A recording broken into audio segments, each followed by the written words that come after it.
wararka ka imanaya bartamaha Soomaaliya ayaa sheegaya in qarax culus lala beegsaday baabuur ay la socdeen ciidamada amniga ee maamulka Galmudug.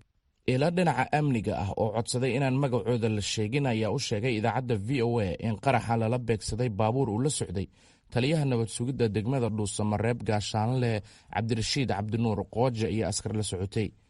Gaariga oo ay la socdeen ciidamada ayaa qaraxu uu ku haleelay duleedka magaalada Dhuusamareeb xilli ay ku jireen howlgallo lagu xaqiijinayay amniga inta u dhaxaysa Dhuusamareeb iyo deegaanka Ceel Dheere ee gobolka Galgaduud.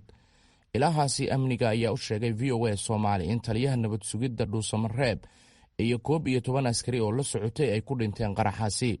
Mas'uuliyiinta Galmudug oo ay VOA Soomaali la xiriirtay kama aysan jawaabin wicitaanka, balse ciidamo gurmad ah ayaa gaaray halkii uu qaraxu ka dhacay. Maleeshiyaadka ururka Al-Shabaab ayaa sheegtay mas'uuliyadda weerarkan sida ay tabinayaan warbaahinta taageerta Al-Shabaab.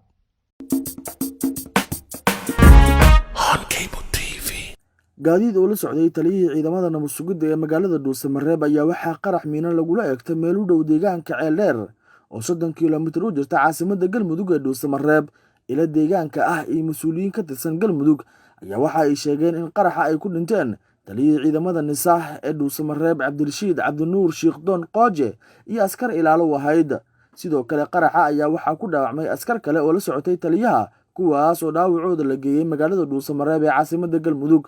lamaha amniga Galmudug iyo kuwa dowladda Soomaaliya ee ka howlgala magaalada Dhuusamareeb wali kama aysan hadlin, waxaana maalmihii la soo dhaafay deegaanada hoostaga magaalada Dhuusamareeb waxaa ka jiray dagaalo u dhaxeeya ciidamada dowladda Soomaaliya iyo Al-Shabaab.